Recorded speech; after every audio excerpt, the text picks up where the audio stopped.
13h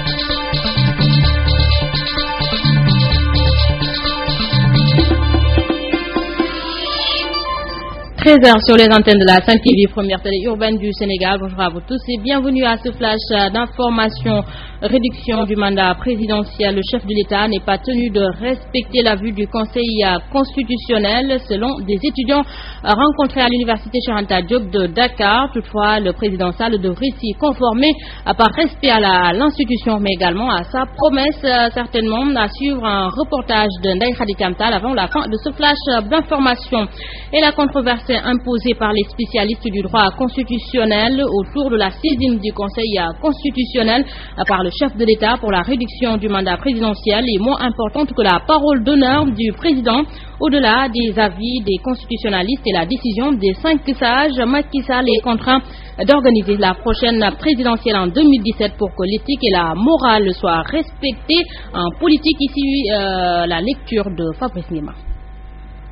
Le débat autour de la réduction du mandat du président de la République commence à épouser les contours d'une polémique de mauvais goût aux allures de contradictions stériles entre spécialistes du droit constitutionnel, constitutionnalistes de métier et autres professeurs de droit constitutionnel apparemment en service commandé se livrent une querelle doctrinale sans merci autour de la consultation par le chef de l'État du Conseil constitutionnel pour la réduction du mandat présidentiel.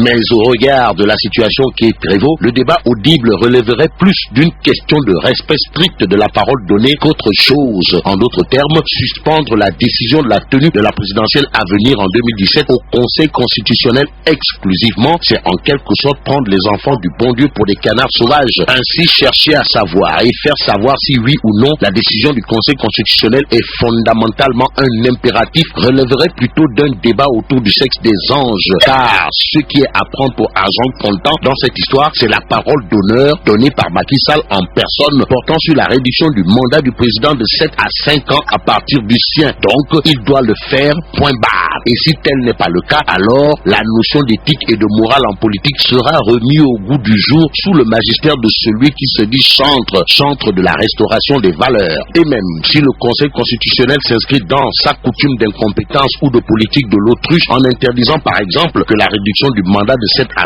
5 ans s'applique au mandat en cours, Macky n'aura d'autre chose à faire que de démissionner, si le mot n'est pas trop fort. Et je vous le disais tantôt, le chef de l'État n'est pas tenu de respecter l'avis du Conseil constitutionnel. En tout cas, c'est l'avis des étudiants en droit rencontrés à l'université Cheikh Anta Diop de Dakar. Toutefois, le président Sall devrait s'y conformer par respect à l'institution, mais aussi à sa promesse. Ici, le reportage de Ndeye Khady Thiam Tall à Babacar Sadir Diouf. La prochaine présidentielle est-elle entre les mains des 5 sages? Non. De l'avis de ces étudiants rencontrés à la faculté des sciences politiques et juridiques. L'avis du Conseil constitutionnel concernant la réduction du mandat du président de la République n'est pas un avis conforme.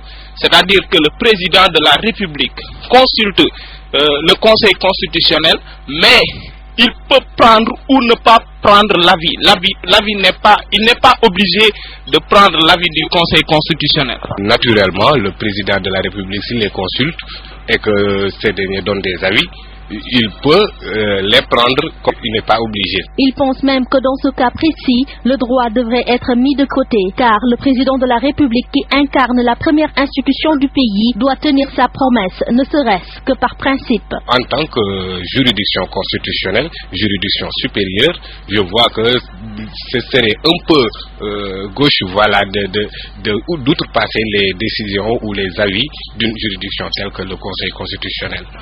C'est une promesse qui émane d'une haute autorité de la République. Donc moi je pense que s'il déclare ces genres de propos-là, il doit tenir compte de cela, il doit les respecter. Je pense qu'on doit attendre quand même le dernier mot des juges, des sages du Conseil constitutionnel sur cette question. Des avis qui poussent à penser que la seule et dernière décision revient au président Macky Sall. Ndeye Khady Thiam Tall, merci. Oui, nous parlons toujours politique avec la marche pour la libération de Toussaint Manga. C'est à Oussouye, c'est dans le sud du pays.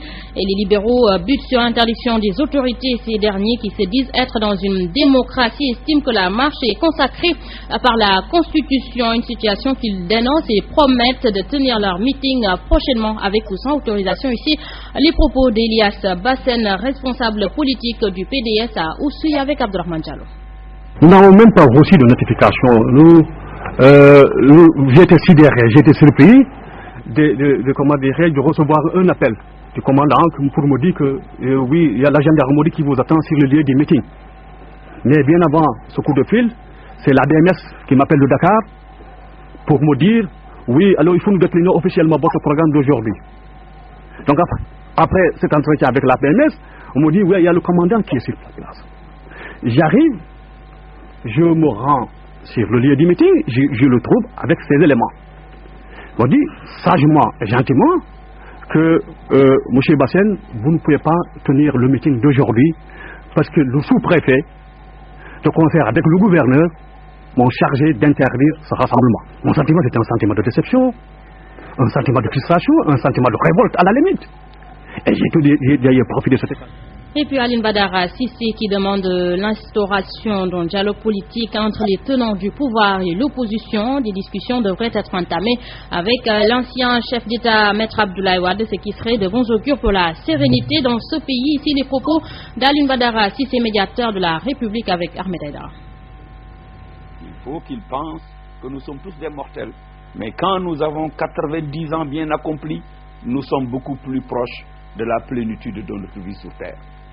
Et qu'à ce moment-là, il faut que se souviennent tout simplement, à l'instar de Senghor, qu'Abdoulaye Wade est allé chercher le cadavre avec son épouse et à qui il a rendu un hommage dont on se souvient encore, ô combien vibrant, sur la place de l'indépendance, qu'il puisse penser un seul instant qu'il peut arriver par la grâce de Dieu.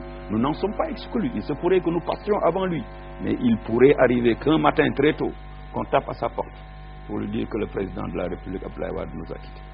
Qu'ils se souviennent à ce moment-là, devant la pléthore de demandes de chefs d'État qui voudraient venir participer à ces funérailles, quelle est l'attitude à tenir? Va-t-il falloir attendre ce moment-là pour rectifier l'histoire ou alors le faire aujourd'hui et maintenant? Nous restons toujours avec Maître Aline Badara Cissé qui demande au chef de l'État sénégalais d'intercéder en faveur de l'ex-président de l'I2AF. Selon Maître Aline Badara Cissé, la France doit restaurer à Lamine Diack la plénitude de ses mouvements et ce ne serait pas la première fois qu'un chef d'État intercède pour un compatriote en difficulté. Toujours les propos de Maître Aline Badara Cissé. Qu'on ne peut pas accepter de la part de journaux étrangers, ou de quiconque d'ailleurs, qu'on joue avec nos institutions et le fonctionnement de celles-ci. C'est le moment ou jamais d'imposer notre volonté. Il n'y a pas de volonté judiciaire qui soit au-dessus de la volonté politique. Il est important que les médias reviennent au Sénégal. Point barre. À partir de ce moment-là, il demeurera à la disposition de la justice française, de la justice tout court. Mais on ne peut pas l'empêcher d'aller et de venir et de continuer tout le temps à le traiter de tous les noms d'oiseaux et par ricochet tout le peuple sénégalais comme si nous étions tous des malhonnêtes. Je pense qu'on ne peut pas jeter l'anathème sur nos élections de 2009 et sur celles de 2012 au point de penser que ceux qui sont élus l'ont été ou ne l'ont pas d'ailleurs, ont été mal élus. Voilà, Maître Aline Badara Cissé, l'invité d'Ahmed Aïdara dans l'émission Senjotay à suivre ce dimanche à 20h.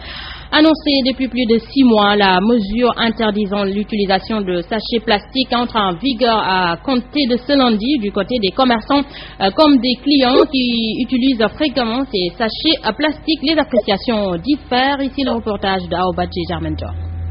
Cette interdiction qui ne fait pas l'affaire des commerçants qui soutiennent que l'État devrait mettre en place une alternative aux sachets plastiques.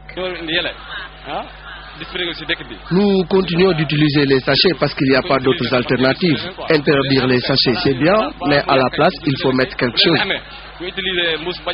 Présentement, il y a une rupture au niveau des sachets en plastique, mais on n'a pas encore vu d'alternative pour remplacer ces sachets.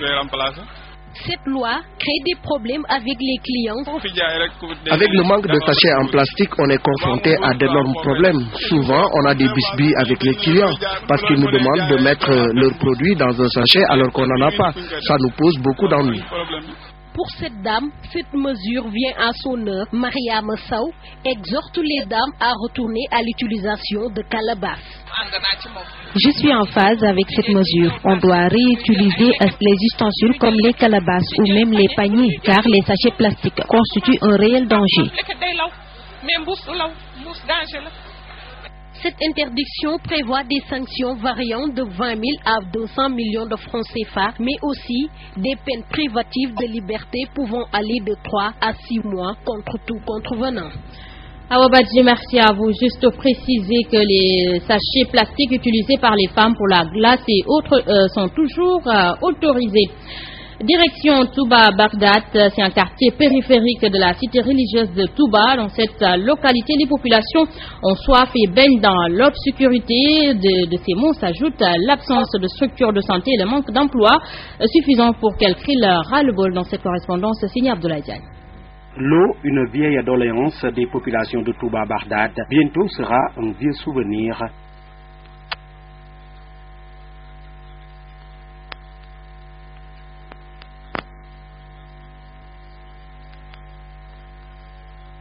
Les populations s'en réjouissent et poussent à cet effet un ouf de soulagement.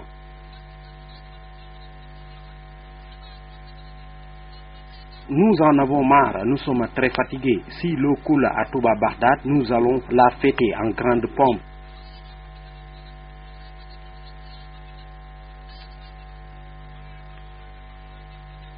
L'eau est primordiale pour la prière. Cependant, l'insécurité, le chômage, l'inaccessibilité aux soins médicaux restent des défis à relever. Nous n'avons pas d'électricité, les femmes vendent du lait caillé. Moi qui vous parle, je suis écailleuse. Nous sommes très fatigués, les jeunes chôment, nous ne disposons pas d'un case de santé. À cet effet, les autorités sont interpellées. Voilà, nous nous excusons pour ces quelques problèmes techniques et puis la communauté casaçaise qui a pris ce week-end pour un retour définitif de la paix dans cette partie sud du pays. C'était à l'occasion des 72 heures culturelles des ressortissants de Diatang et dans le département, donc c'est dans le département de Bignona. Pour eux, le temps est venu de dépasser le conflit et travailler pour le développement de la Casamance. Et cette manifestation s'est tenue au collège Hyacinthe Thiandoum avec comme parrain Pape Mayel Diop, directeur des ADS. Ici, le reportage d'Alassane Baldé. Les 112 heures culturelles des ressortissants de Diatang dans le département de Bignona s'est tenue au collège Hyacinthe Thiandoum avec comme thème culture et émergence. Diola, par nature, n'est pas violent. Je crois que pour nous, le fait de promouvoir notre culture, le fait de faire ressortir ce qui est propre au Diola, à mon avis, c'est ça qui pourrait contribuer à la recherche de la paix en Casamance. Occasion pour les fils de la localité de promouvoir pour un retour définitif de la paix. Cette culture elle-même, en milieu Diola, véhicule des valeurs de paix, des valeurs de solidarité, des valeurs d'entraide et des valeurs de consensus. Ce sont des valeurs fondamentales et le plan Sénégal émergent, décliné par la vision du président de la République, reprend ces valeurs, notamment sur les deux axes, l'axe 2 du développement humain durable et l'axe 3 qui prône la paix et la sécurité. Pour le parrain de la manifestation, l'État a fini de montrer sa bonne volonté pour une recherche de la paix. Notamment au niveau des aérodromes, où le président de la République a donné des instructions fermes pour que demain, des vols commerciaux puissent quitter quelque part des pays d'Europe pour venir directement au niveau de des désignations Cap Skirring.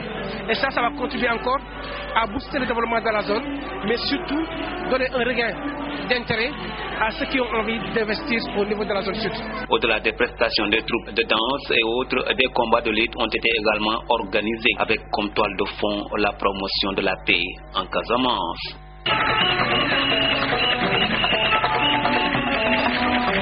Alassane Baldé, le réseau endogène pour une dynamique alternative de progrès économique et solidaire REDAPES a lancé ce week-end ses activités de développement, des activités organisées périodiquement pour le renforcement de capacités des femmes dans différents corps de métier. Cette manifestation s'est déroulée en présence du ministre délégué en charge de la microfinance, Moustapha Diop, compte rendu signé Fatima Diop. Les femmes qui s'activent dans le domaine de la transformation, de l'agriculture, de l'artisanat, entre autres, affiliées au réseau endogène pour une dynamique alternative de progrès économique et solidaire, REDAPES, ont lancé leurs activités de développement en présence du ministre en charge de la microfinance. Une occasion pour elles de lister leurs préoccupations. Nous sommes à la recherche de bailleurs de fonds pour financer nos projets car notre réseau s'active dans plusieurs domaines, que ce soit dans l'agriculture, la teinture ainsi que l'artisanat. Des efforts que ces femmes s'engagent à consentir pour l'émergence de notre pays. Face à leur chapelet de doléances, le ministre rassure. Son Excellence le Président Macky Sall m'a instruit de mettre les compétences et l'expertise de mon département au service des femmes pour les accompagner, les former et mettre à leur disposition des financements adaptés à leur activité entrepreneuriale et génératrice de revenus. Le REDAPES compte aujourd'hui plus de 70 associations et 10 500 membres. La manifestation a vu la participation des femmes venues de partout, mais aussi des artistes pour accompagner ces dernières qui participent au développement économique du pays. Fatima Diop, merci à vous. À présent, nous passons à la revue de la presse avec la complicité de Fabrice Nguema. Sénégal, bonjour. Monsieur le médiateur de la République à la une de la tribune. Pourquoi faire? Eh bien, pour évoquer les relations entre Macky Sall, Karim Wade et Abdoulaye Wade. D'où l'interrogation de Aliou Badara Cissé, comprenez ABC, médiateur de la République de son État qui barre la une de la tribune, à savoir si Wade mourait, que ferait Macky? En tout cas, selon Aliou Badara Cissé, alias ABC, dans la tribune, le président Macky Sall a l'obligation de marquer positivement son magistère, sous le magistère de celui que tonton Adma Mbaye appelle l'espoir du peuple sénégalais, gardien de la Constitution. L'observateur L'Obs rappelle qu'il est beaucoup question de la réduction du mandat présidentiel. Bon, les 5 sages boucliers de Macky, voilà le titre qui barre l'observateur L'Obs. En revanche, Cicelo alias El Sanguinero n'abonde pas, alors là, pas du tout dans le même sens que Macky Sall. En effet, monsieur le deuxième vice-président de l'Assemblée nationale de dire tout haut, voire très haut dans les colonnes du journal du groupe Avenir Communication, nous demandons aux 5 sages de donner un avis défavorable. Avis défavorable ou favorable, en tout cas, le constitutionnaliste Abdoulaye Gueye, toujours dans l'observateur L'Obs, considère qu'il n'y a aucune obligation pour le président de la République de suivre l'avis du Conseil constitutionnel. Le constitutionnaliste Ababakar Gueye, à la une du Témoin quotidien, décortique les 15 mesures de Macky Sall. Mais pour l'éminent constitutionnaliste Ababakar Gueye, dans le Témoin, la restauration du quinquennat est un début de concrétisation de l'engagement électoral du chef de l'État. Et en l'État, c'est le ministre du Commerce Ali Ounsar qui fait un kiaï ou cri de guerre pour dire dans le Témoin quotidien que le Sénégal est en marche vers l'émergence. Et qui parle d'émergence, Malik Gakou dans la tribune semble dire émergence de mon œil, oui. En tout cas, le leader du grand parti Soukali Sénégal confie à la tribune que la croissance qui a été décrite est démagogique. Réaction de l'honorable député Sédi Lafal Bougazeli de l'APR. Toujours dans la tribune, Gakou traîne et trimballe des lacunes. S'il y a un démagogue dans le Sénégal, c'est véritablement El Hadj Malik Gakou. Pourquoi? Eh bien parce que le leader du grand parti est un manipulateur qui a démissionné du gouvernement à cause de ces lacunes. Propos tenus par l'honorable député Sedina Fall Bougazeli lors d'un meeting de ralliement au quartier Fitmik et repris par la tribune. Ainsi, en lisant le journal du groupe des médias, on peut dire sans trop se tromper que Bougazeli Sedina Fall multiplie Malik Gakou par 0. Au même moment, dans Walf Fadjri quotidien, c'est le frère de la première dame qui crache ses vérités. À quel sujet? Eh bien, au sujet de l'emprisonnement de Karim Wade, la transhumance et la dynastie Faisal, Ibrahima Faye, ou le frère de Mariam Faisal, première dame, de rappeler dans Walf Fadjri que celui qui a été le premier à théoriser la dynastie Faisal, c'est bien entendu Yakram Mbaye ou l'actuel secrétaire d'État, aussi Ibrahima Faye, frangin de la première dame, de confier dans Walf Fadjri l'Aurore que les Sénégalais sont toujours et toujours sur leur faim, avant d'ajouter qu'il est inadmissible que le fils de Abdoulaye Wade soit le seul en prison. Restons avec le populaire qui a sa une nous livre qu'un présumé terroriste a été arrêté dans un avion d'Emirates à l'aéroport de Dakar. Libération sur la question parle d'évasion d'un dangereux terroriste en Mauritanie en titlant chasse à l'homme au Sénégal. Le vol Emirates pour Dubaï détourné selon Libération qui explique qu'un certain Cheikh Ould Salek avait été signalé au nord du Sénégal. Terminons avec le populaire qui dans le secteur de la volaille annonce une pénurie sur le marché, celle de l'œuf de poule. Est-ce une grève des coqs ou des poules? Voilà la question. En tout cas, une pénurie sur le marché de l'œuf de poule. Bizarre, vous avez dit bizarre, comme c'est bizarre. Quand même, vive le Sénégal. Vive le Sénégal, vive Fabrice Ngema. Merci à vous d'avoir suivi. C'est ici que se referme ce flash d'infos. L'info en continue sur la première télé urbaine du Sénégal, 14h. Mantoulaye Thioub Ndoye vous retrouve pour l'édition à Wolof et tout de suite, restez en compagnie de toute l'équipe de Yann Doulem. Au revoir.